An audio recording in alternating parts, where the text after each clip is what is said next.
The morning of April 12th, 1944, broke cold and grey over Thorpe Abbott's airfield in eastern England.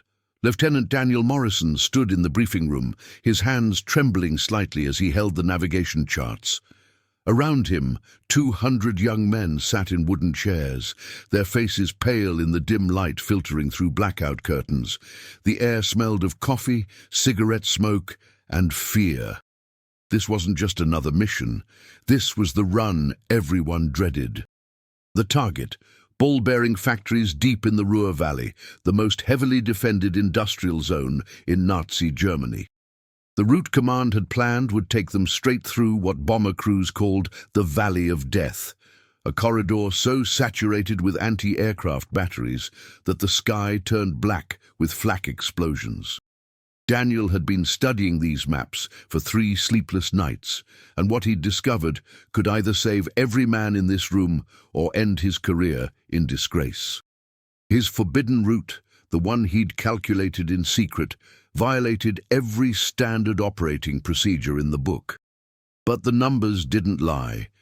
The traditional corridor had cost them 42 bombers in the last month alone. That was over 400 men, most of them friends he'd shared breakfast with, gone in explosions of aluminum and fire. If you're finding this story as gripping as the missions these men flew, please hit that like button and subscribe to our channel. These real accounts of courage deserve to be remembered and shared. Colonel Harrison Matthews stood at the front of the briefing room, a tall man with silver hair and a face carved by years of sending young men into the sky, knowing many wouldn't return. He pulled back the curtain covering the large wall map, revealing the planned route marked in red grease pencil. A collective groan rose from the assembled crews. The line ran straight through Essen, Dortmund, and Gelsenkirchen, cities bristling with 88mm guns and search radar stations. "Gentlemen, I know this isn't the route anyone wants to fly," Colonel Matthews said, his voice steady but compassionate. "Intelligence reports indicate heavy fighter presence along the northern corridor, which is why Command has selected this approach. Expected losses are calculated at 15 to 20%. Daniel felt his stomach clench. 15 to 20% meant 30 to 40 bombers wouldn't come home. That was acceptable losses in the cold mathematics of strategic bombing. But these weren't numbers on a page. They were young men like Tommy Reeves, the ball turret gunner from Montana, who showed everyone pictures of his newborn daughter he'd never met. They were crew chiefs like Sergeant Mike O'Brien from Boston, who could fix any mechanical problem but couldn't fix a direct hit from an 88. As the other navigators gathered their route information, Daniel approached the colonel with his modified charts, his heart hammered against his ribs. What he was about to propose could be interpreted as insubordination, maybe even cowardice, for suggesting an alternate route that added 15 minutes to the flight time. "Colonel Matthews, sir, may I speak with you privately?" Daniel's voice came out steadier than he felt. The colonel's grey eyes studied him for a long moment. "Walk with me, Lieutenant." They stepped out into the cold April morning. The sound of engines being tested echoed across the airfield as ground crews prepared the massive B-17 flying fortresses for the mission. The smell of aviation fuel and oil hung heavy in the damp air. "Sir, I've been analyzing the meteorological data and German defensive patterns for the past 3 weeks, Daniel began, unrolling his charts on the hood of a nearby jeep. "There's an alternative route that takes us further south, adding approximately 15 minutes to the mission time, but potentially reducing our exposure to concentrated flak by 60 to 70%. Colonel Matthews leaned over the charts, his experienced eyes tracking Daniel's penciled route. "This corridor goes through the Bergisch land region. Command rejected this approach because it's poorly mapped, and the terrain makes visual navigation difficult if we lose radio contact." "Yes, sir. But I've cross-referenced reconnaissance photographs with topographical surveys from before the war. There are 3 distinct geographical markers that would allow for precise dead reckoning navigation even in complete radio silence. The valley systems create natural corridors that would actually provide some cover from ground observation until we're past the heaviest concentrations of anti-aircraft batteries. The colonel was quiet, studying the route with the intensity of a man who understood that every decision carried the weight of human lives. Fighter planes roared overhead, P-47 Thunderbolts heading out on patrol. The normal sounds of the airbase continued around them, but in this moment everything felt suspended. Command planned the northern route based on fighter escort availability, the colonel said finally. Your route would put us out of range of our escort fighters for an additional 12 minutes. Respectfully, sir, the flak is what's killing us, not the fighters. Our gunners can engage enemy aircraft. There's nothing we can do against a wall of 88mm shells, except fly through it and pray. The last 3 missions through the Ruhr corridor, we lost an average of 14 bombers to flak. Only 3 to fighters. Colonel Matthews straightened up, his jaw tight. You understand what you're asking, Lieutenant. You're suggesting I disregard direct orders from 8th Air Force Command based on calculations made by a 24-year-old navigator who's been in combat for 6 months. Daniel met his eyes. Sir, I'm asking you to look at the evidence. I'm asking you to trust the numbers over established doctrine. Those 42 crews we lost last month, they followed the book perfectly. The book got them killed. The silence stretched between them. In the distance, the briefing room door opened and crews began filing out, heading to their aircraft. Time was running out. I have 216 men counting on me to get this right, the colonel said quietly. 216 families back home who trust that their sons, husbands and fathers are being led by someone who knows what he's doing. And that's exactly why I had to speak up, sir. Because I've done the math.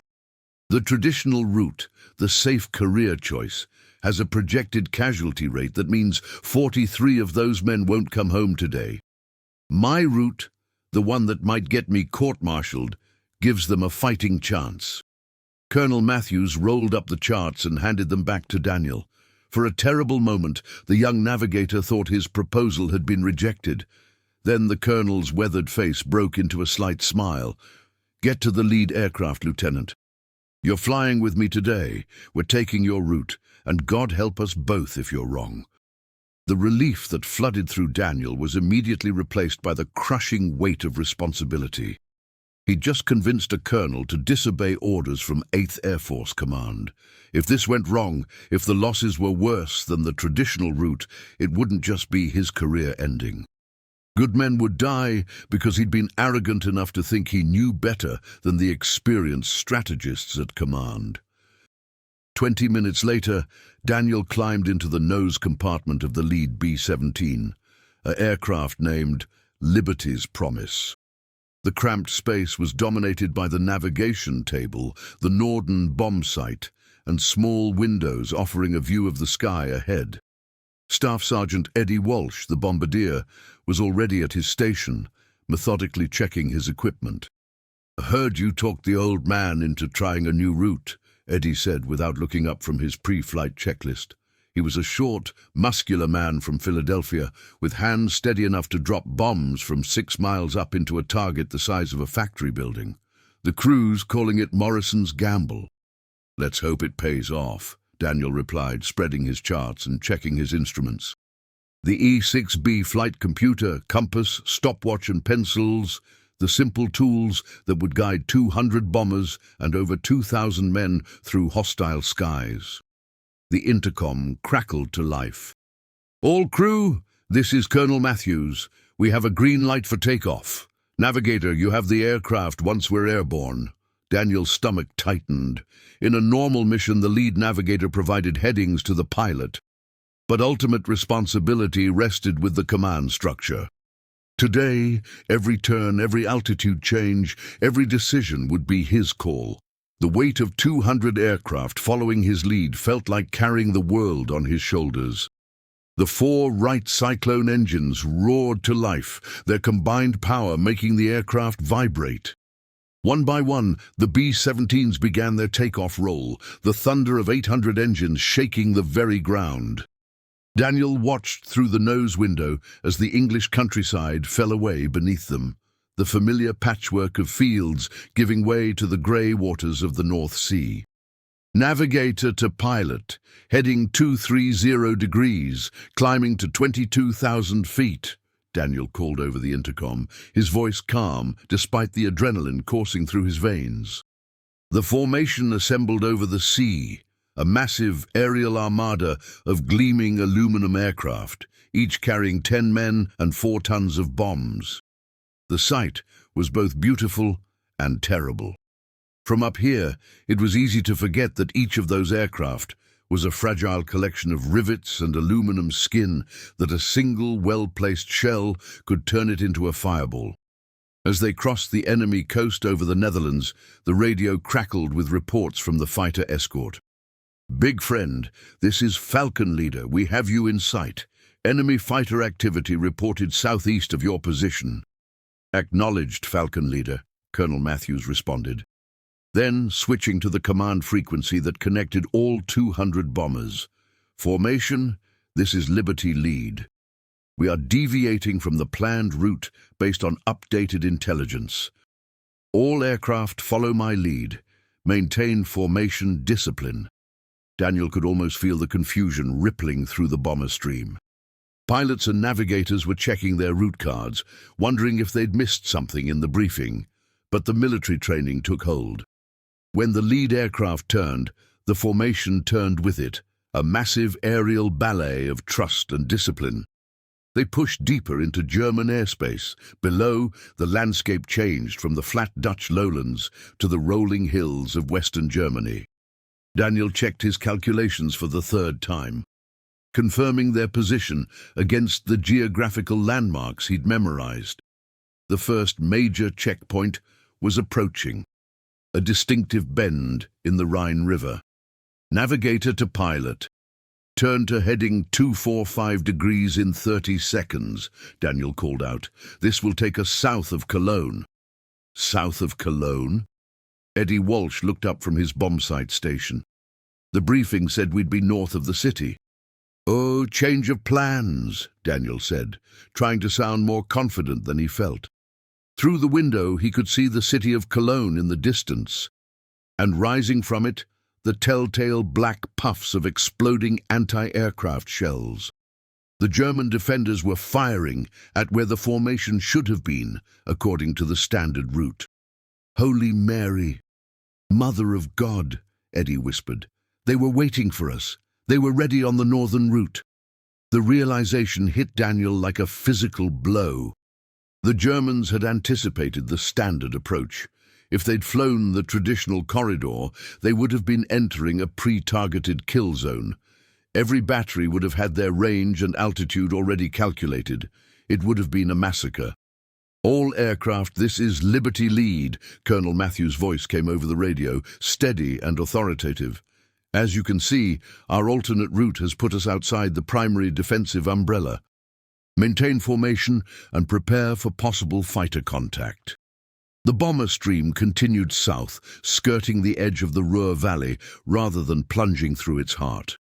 Daniel's route took them through areas where German anti-aircraft concentrations were lighter, where the terrain provided some masking from ground observers, but it wasn't without danger. "Bandit! Bandit! 2 o'clock high!" The tail gunner's voice cracked over the intercom.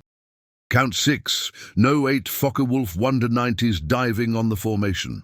The calm of the flight shattered as German fighters tore into the bomber formation. The air filled with the chatter of 50-caliber machine guns, the acrid smell of gunpowder, and the sharp ping of enemy rounds hitting aluminum skin. Daniel forced himself to focus on his navigation while chaos erupted around him. A B-17 on their right wing took hits, smoke streaming from its number 3 engine. But the pilot held formation, feathering the damaged engine and maintaining position. The American gunners poured fire into the attacking fighters, and Daniel saw one Focke-Wulf break away trailing smoke. "Fighters breaking off," the top turret gunner reported. "They're heading northeast." The attack had lasted less than 3 minutes, but it felt like an eternity. Daniel checked the formation. They'd lost one bomber, its crew bailing out over the German countryside. 20 men, now prisoners of war at best. But it could have been so much worse. They pressed on toward the target. Daniel's route took them through a valley system in the Bergisches land region, exactly as he'd planned. The terrain rose on either side, masking them from the major flak concentrations in the industrial cities to the north. His hands moved constantly, checking position, calculating wind drift, updating his estimates. Navigator to pilot, turn to heading 270 degrees in 1 minute. This will line us up for the bomb run.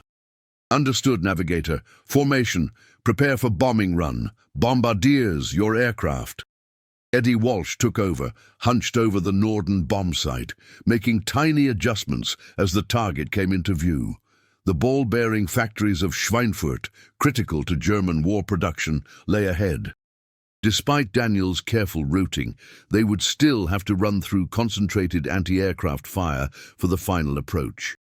The flak started as they turned toward the target, black puffs appearing in the sky like deadly flowers. The explosions were close enough to rock the aircraft, fragments of steel whining through the air. Daniel gripped his table as the B-17 shuddered from near misses. "Bomb bay doors open," Eddie called out, his voice tight with concentration. "I have the target." "Steady, steady!" The seconds crawled by as Eddie made his final adjustments. More flak burst around them, a shell fragment tearing through the fuselage inches from Daniel's head. The noise was deafening, the smell of explosive and burning metal filling the cabin. "Bombs away!" Eddie shouted. The aircraft lurched upward as 4 tons of high explosive fell toward the target below. All along the formation, bombs tumbled from open bay doors, a deadly rain descending on the factories below. The bombardiers had done their job with precision, years of training condensed into those critical seconds over the target. Bomb bay doors closed. All aircraft, this is Liberty Lead, turn to heading 090 degrees. Let's go home. The formation wheeled away from the target as explosions blossomed below. But the flak was intensifying, the German gunners determined to exact a price. Daniel saw another B-17 take a direct hit, the aircraft simply disintegrating in a ball of fire. No parachutes, 10 more men gone in an instant. "Navigator, give me the fastest route out of this hell," Colonel Matthews ordered. Daniel's mind raced through the calculations. The standard egress route would take them back through areas they'd already avoided. His forbidden route had gotten them to the target. Now he had to get them home. "Sir, recommend heading 085 degrees for 40 miles, then turn to 030. That will take us north of the Ruhr concentration and put us back over the sea in 90 minutes. Make it happen, Navigator." The formation turned, and Daniel held his breath. This was the moment of truth. If his calculations were off, if he'd misread the terrain or misjudged the German defensive positions, they could fly straight into a flak trap. But the route held. They skirted the northern edge of the defended zone, taking scattered fire, but nothing like the concentrated barrage that would have met them on the standard route. Fighter escorts rejoined them over the Dutch border, P-47s and P-51s, providing cover for the final leg home. The tension in the aircraft began to ease, though everyone knew they weren't safe until wheels touched down on English soil. Daniel began counting aircraft as they crossed the coast. 193 B-17s. They'd lost 7 bombers, 70 men either killed or captured. It was a terrible price, but the standard route would have cost them 30 to 40 aircraft. His forbidden corridor had saved at least 230 lives today. As they approached Thorpe Abbotts, Daniel could see the ground crews gathered on the field, counting the returning aircraft. The tradition was that everyone stopped to watch the bombers come home, to count the cost of the day's mission. Today, they would count more returns than losses. Liberty's Promise touched down smoothly, the tires chirping on the runway. As the engines wound down, Daniel sat at his navigation table, suddenly exhausted. His hands were shaking, the adrenaline finally leaving his system. Colonel Matthews climbed down from the cockpit and made his way to the nose compartment. His face was streaked with sweat and stress, but his eyes were clear. "Lieutenant Morrison, that was either the bravest or most foolhardy thing I've seen in 30 years of military service. Possibly both." He extended his hand. "You saved a lot of lives today." The debriefing lasted for hours. Intelligence officers wanted to know every detail of the route, the German defensive reactions, the accuracy of the bombing. Other navigators crowded around Daniel's charts, studying his corridor through the defenses. Captain Robert Chen, the lead navigator from the 351st Squadron, traced the route with his finger. "This is brilliant, Morrison. You used the terrain to mask us from the major flak concentrations, and the timing put us through the gaps in their fighter patrol patterns." "It was just mathematics," Daniel said quietly. "Numbers and probability." "No," Captain Chen shook his head. "It was courage. The courage to trust your calculations over established doctrine. The courage to speak up when it mattered." News of the mission spread quickly through 8th Air Force. By evening, Daniel was summoned to a meeting with General Curtis LeMay himself, the hard-driving commander of bomber operations. Daniel reported to the general's office expecting anything from a commendation to a court-martial. General LeMay was a stocky man with an ever-present cigar and a reputation for being tougher than the armor plate on his bombers. He gestured for Daniel to sit without preamble. "Lieutenant Morrison, I've read the mission reports. You and Colonel Matthews took it upon yourselves to disregard the route planned by my staff." The general's voice was flat, impossible to read. "Yes, sir. I take full responsibility for the recommendation. The route you flew resulted in 7 aircraft lost. The projected losses for the planned corridor were 15 to 20 aircraft." LeMay leaned back in his chair. "You understand that you put your commanding officer in an impossible position. If your route had resulted in higher losses, both your careers would be over." "I understand, sir." "Good. Because I'm implementing your routing methodology across all heavy bomber operations in the European theater, my staff will be working with you to develop similar approaches for other high-value targets." The general's stern expression cracked into something resembling a smile.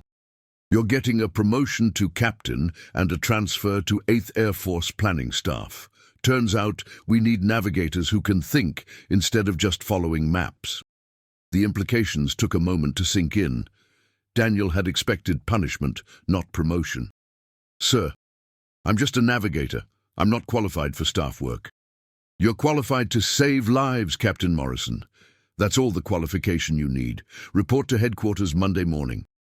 LeMay stood, indicating the meeting was over. "And Morrison, next time you figure out a better way to do something, don't wait 3 weeks to speak up. Courage isn't just flying the missions. It's having the guts to challenge bad ideas before they get people killed." Daniel left the general's office in a daze.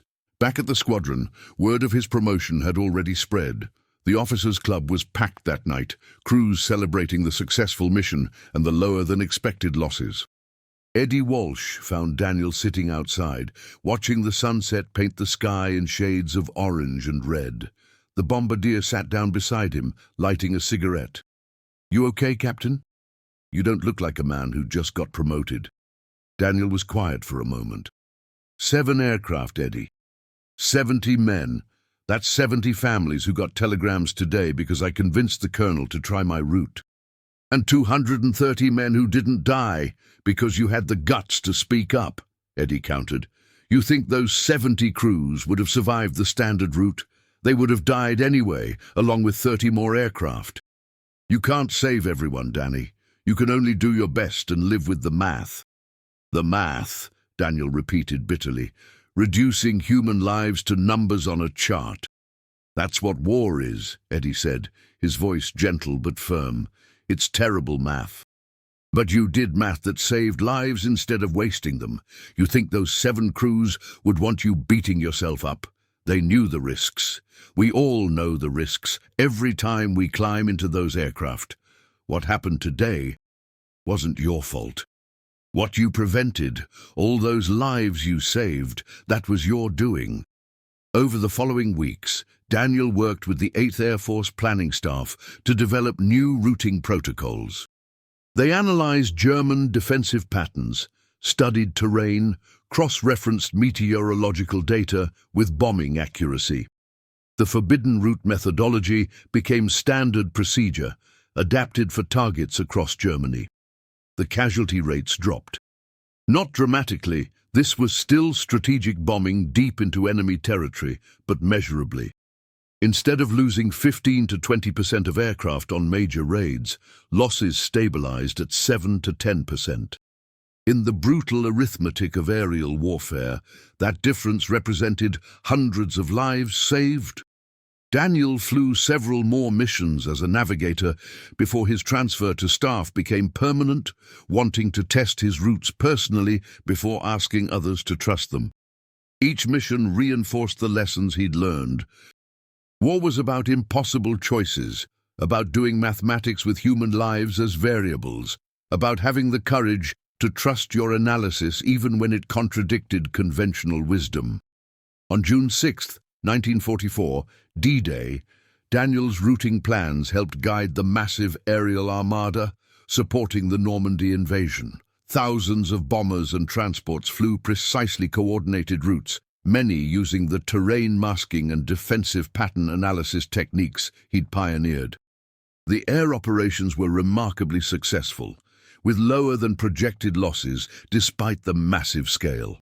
After the war, Daniel returned to civilian life, taking a position as an airline route planner.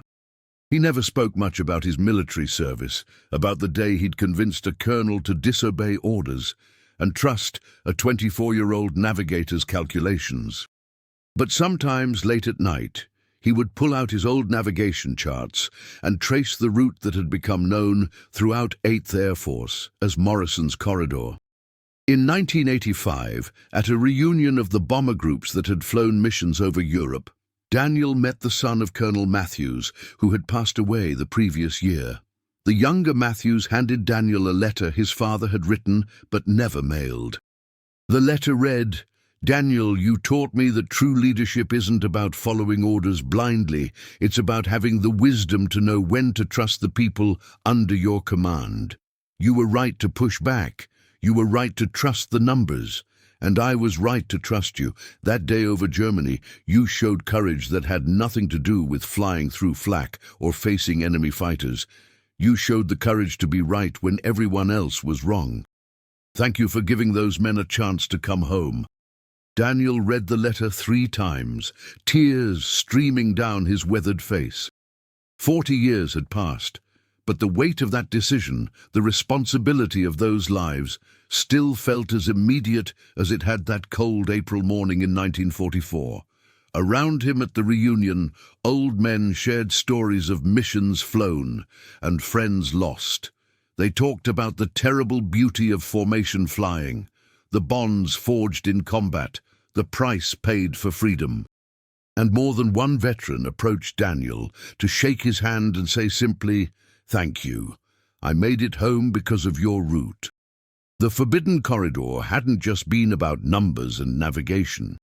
It had been about a young officer trusting his analysis enough to challenge authority, about a commander trusting his subordinate enough to take a career-ending risk, and about 2,000 men flying in formation through hostile skies, trusting that the navigator at the front of the formation knew what he was doing. Daniel Morrison never claimed to be a hero. He insisted he was just a navigator who'd done some calculations and gotten lucky. But the 230 men who came home that April day because of his forbidden route, they knew different. They knew that sometimes the greatest courage isn't facing the enemy fire. It's having the strength to stand up and say, "There's a better way," Even when doing so risks everything. The numbers told the story better than words ever could. Before Morrison's corridor, average loss rate of 15 to 20% on deep penetration raids into Germany. After its implementation, 7 to 10%. Over the remaining 11 months of the European Air War, that difference translated to approximately 3,000 American airmen who returned home instead of being killed or captured. 3,000 men who got to see their families again, who got to build lives in the peace they'd fought to secure, who got to grow old and tell their grandchildren about the day a young navigator trusted his mathematics enough to chart a forbidden route through the deadliest skies in the world. That was Daniel Morrison's legacy, not medals or promotions or official recognition, though those came. His legacy was measured in lives saved, in families kept whole, in futures that were allowed to unfold instead of being cut short by anti-aircraft fire over Germany. As he sat at that reunion in 1985, surrounded by the men who'd flown those missions, Daniel Morrison finally allowed himself to believe what Eddie Walsh had told him 41 years earlier. He couldn't save everyone, but he'd done his best, and his best had been extraordinary. The forbidden route had become the standard route, and in doing so, had rewritten the mathematics of survival for thousands of young men fighting a war 6 miles above the earth. One of the veterans at the reunion, a former pilot named Jack Henderson, shared a story Daniel had never heard. Henderson had been flying as wingman on that April 12th mission, his B-17 positioned just off Liberty's Promise's right wing. "I remember watching you through the window of the nose compartment," Henderson said, his voice still carrying the slight Texas drawl he'd had as a young man. "You were hunched over those charts, and every few minutes you'd look up and check the terrain below. I could see the concentration on your face. At one point, we hit some turbulence, and your pencil fell off the navigation table. You caught it without even looking, your eyes never leaving those maps. That's when I knew we were in good hands." Henderson paused, emotion crossing his weathered features. "My navigator that day was a kid named Bobby Hartman from Iowa. 22 years old, scared out of his mind but doing his job. About an hour into the mission, he came over the intercom and said, 'Skipper, we're not following the briefed route. Morrison's taking us somewhere different.' I told him to trust it, to follow the lead navigator." Bobby was quiet for a minute, then he said, "Sir, I've been calculating our position. Morrison's route is genius. He's threading us through the gaps in their defenses. Bobby made it home that day because of you. He went on to become a mathematics professor, got married, had 4 kids.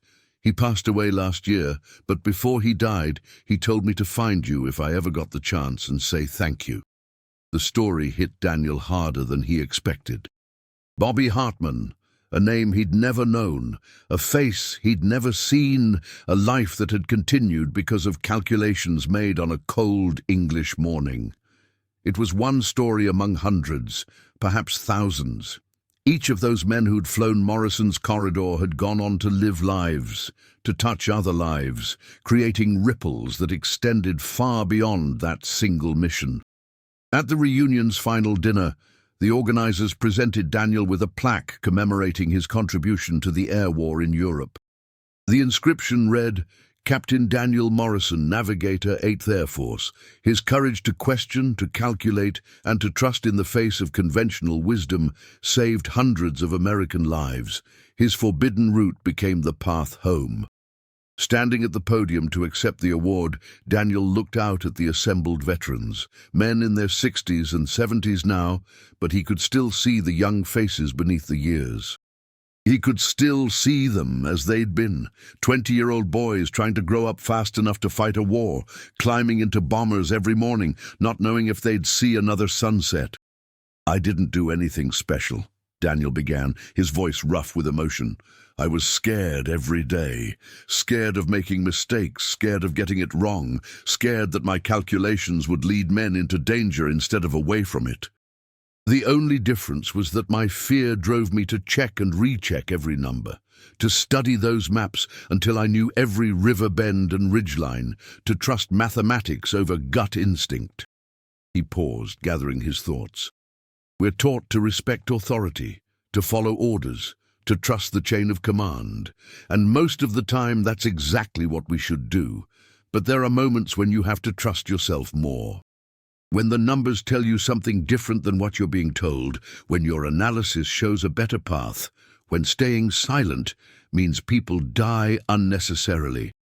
Those are the moments that define who we are. The room was silent, every man present remembering their own moments of decision in the skies over Europe. The times they'd had to choose between protocol and survival, between following orders and doing what they knew was right. Colonel Matthews taught me the most important lesson of my life when he listened to a lieutenant barely out of navigation school and trusted that maybe, just maybe, I'd found something the experts had missed. He risked his career on my calculations. That kind of leadership, the kind that empowers the people under you to speak truth even when it's uncomfortable, that's what won the war. Not just the bombers or the fighters or the bombs, but the willingness to listen, to adapt, to put mission success and saving lives above protecting your own position. Daniel held up the plaque, the polished brass reflecting the lights of the banquet hall.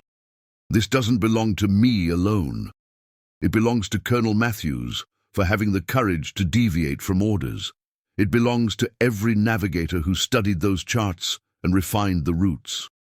It belongs to every pilot who trusted the headings I called out, every crew chief who kept those fortresses flying, every gunner who protected the formation. We did it together. After the ceremony, Daniel spent hours talking with the veterans, hearing their stories, learning about the lives they'd built after the war. Each conversation reinforced what he'd come to understand over the decades since that April mission. War wasn't won by individual heroes.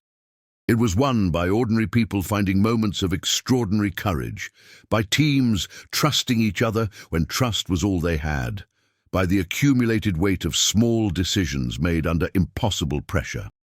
Late that night, alone in his hotel room, Daniel opened the worn leather case that held his old navigation tools, the E6B flight computer, its circular slide rule still functional after 40 years, the compass that had helped him dead reckon their position when radio navigation failed.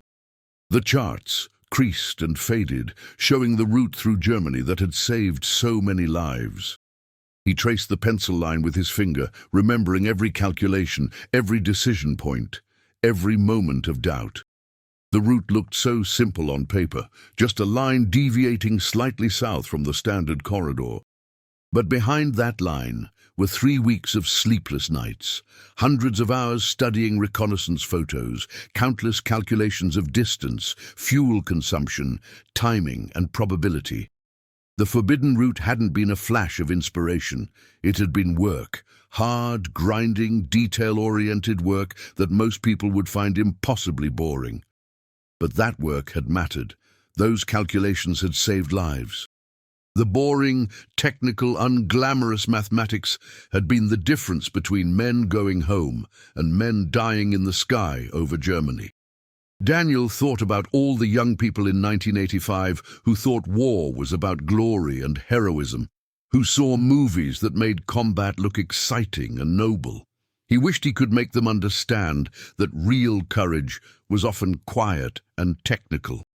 It was double-checking your calculations at 3 in the morning. It was having the humility to admit you might be wrong, while having the confidence to speak up when you knew you were right. It was doing your job so well that other people got to live. The next morning before the reunion ended, several of the younger generation attendees, sons and daughters of the veterans, approached Daniel. A woman in her 40s, whose father had flown as a waist gunner on the April 12th mission, shook his hand with tears in her eyes. "My father died in 1978, she said. "But before he passed, he told me about the day a navigator saved his life by doing math. He said you were proof that being smart was just as important as being brave. He made me promise to get a college education, to learn how to think critically, to never be afraid to speak up when I knew something important. I'm a civil engineer now. I design bridges. And every time I check my calculations, I think about you checking yours while flak exploded around your aircraft. Thank you for giving me my father for those extra 33 years. Daniel hugged her, unable to speak through the emotion. This was the true measure of what had happened that day in 1944. Not just the men who survived, but the children they raised, the students they taught, the communities they built. The forbidden route had saved more than lives in that moment. It had saved futures, possibilities, generations yet unborn. Another young man, perhaps 30 years old, introduced himself as the grandson of Eddie Walsh, the bombardier who'd flown with Daniel on the lead aircraft. My grandfather talks about you all the time, the young man said. He's in a nursing home now. His health isn't good enough for him to travel to the reunion, but he asked me to tell you something if I saw you here. The young man pulled out a letter, clearly written in shaky handwriting on lined notebook paper.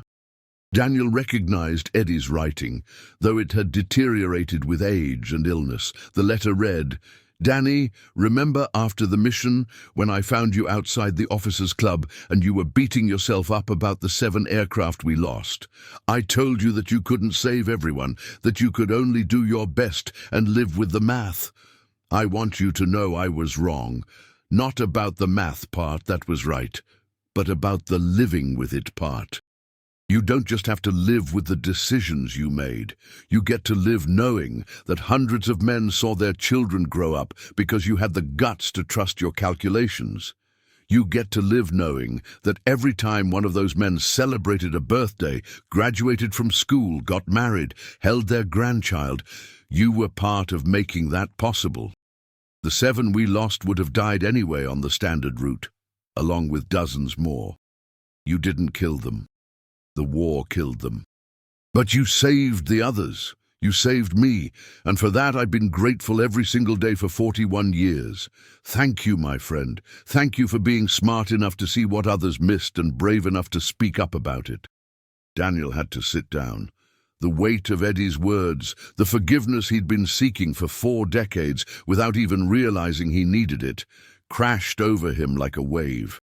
All these years, he'd carried the guilt of those 70 men lost, while celebrating the 230 saved. Eddie's letter gave him permission to finally put down that burden. The reunion concluded with a memorial service for all the men of the 8th Air Force who hadn't made it home. As the names were read, over 50,000 of them, the veterans stood in silence. Each name represented a story cut short, a future that never happened, a family that received a telegram instead of a homecoming. But standing there, listening to the roll call of the dead, Daniel also thought about the names that weren't being read. The men who had made it home because of Morrison's corridor and all the other tactical innovations that had reduced casualties in the latter part of the war. Those names were being called out at Little League games and graduation ceremonies, at wedding receptions and retirement parties. Those names were living on through children and grandchildren who existed because a young navigator had trusted his mathematics and a colonel had trusted his navigator.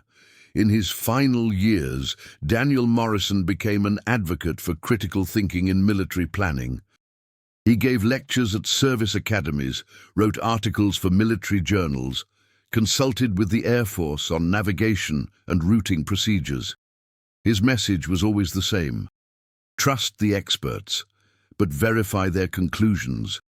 Have the courage to speak up when the data tells you something different than conventional wisdom, and never, ever confuse following orders with abdicating your responsibility to think.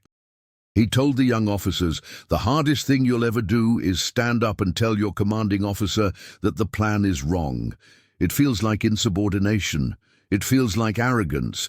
It feels like you're putting your career above the mission. But if you've done the work, if you've checked and rechecked your analysis, if you're certain that following the current plan will cost lives unnecessarily, then you have a moral obligation to speak. Not loudly, not disrespectfully, but clearly and with evidence. Present your case and then let leadership decide. But don't stay silent because speaking up is uncomfortable. Discomfort is a small price to pay for lives saved.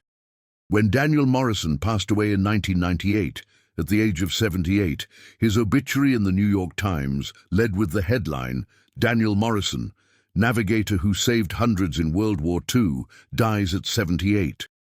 The article detailed his military service, his post-war career, his advocacy for critical thinking in military planning. But the most moving part came at the end, where the reporter had gathered quotes from some of the men who'd flown Morrison's corridor. "He gave me 53 extra years," one veteran said. 53 years to watch my children grow up, to meet my grandchildren, to live a life I never expected to have." How do you thank someone for that? Another veteran put it simply, Danny Morrison understood that every number on his charts represented a human life. He did math like lives depended on it because they did. And because he took that responsibility seriously, a lot of us got to go home. At his funeral, attended by over 300 people, including dozens of World War II veterans, the eulogy was delivered by the son of Colonel Harrison Matthews. He spoke of the relationship between his father and Daniel, the mutual respect that had grown from that one crucial decision to trust an unconventional route over established procedure. "My father once told me that leadership isn't about being the smartest person in the room," Matthews said. "It's about being smart enough to listen to the smartest person in the room, even when that person is a junior officer telling you everything you thought you knew is wrong." Daniel Morrison and my father showed us what that kind of leadership looks like. One had the courage to speak, the other had the wisdom to listen.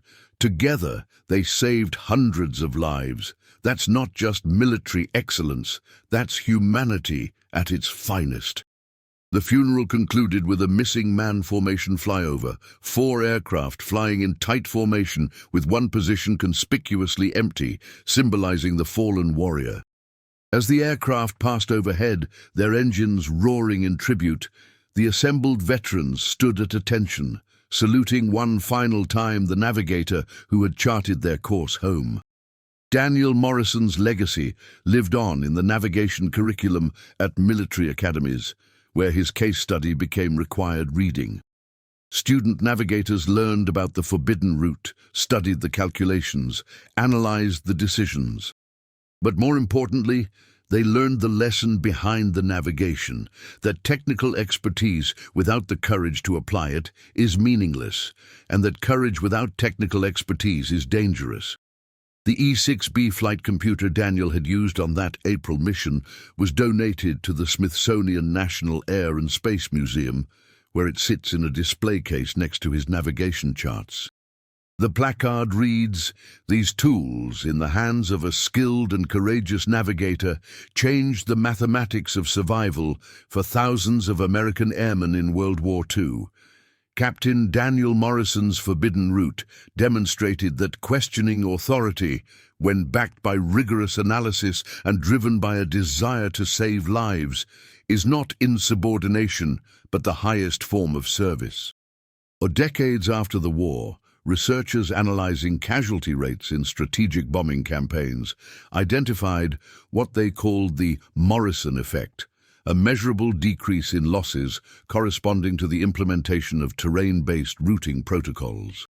The effect wasn't just about the specific route Daniel had flown. It was about the culture change his actions had sparked, encouraging navigators throughout the bomber force to think creatively, to analyze defensively patterns, to trust their calculations over rigid adherence to planned routes.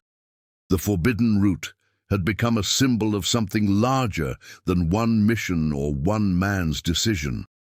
It represented the idea that wars are won not just by brave men facing the enemy, but by smart men finding better ways to achieve objectives while minimizing casualties. It showed that in the calculus of combat, saving friendly lives was just as important as destroying enemy targets. The last line of Colonel Matthews' letter stayed with Daniel for the rest of his life, copied into a journal he kept on his desk. In war, we're taught to follow orders, but the best leaders know when to question them. You questioned, you calculated, you trusted yourself, and you saved my men. That makes you more than a good navigator, Daniel.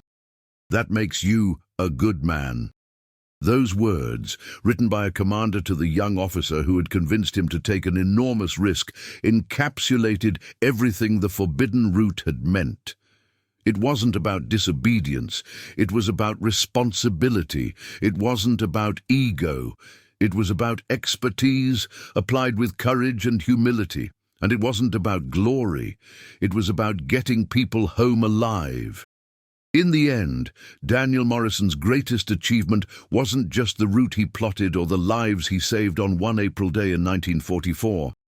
It was the example he set for every person who would face a moment of moral clarity when they knew what was right, but speaking up seemed impossible.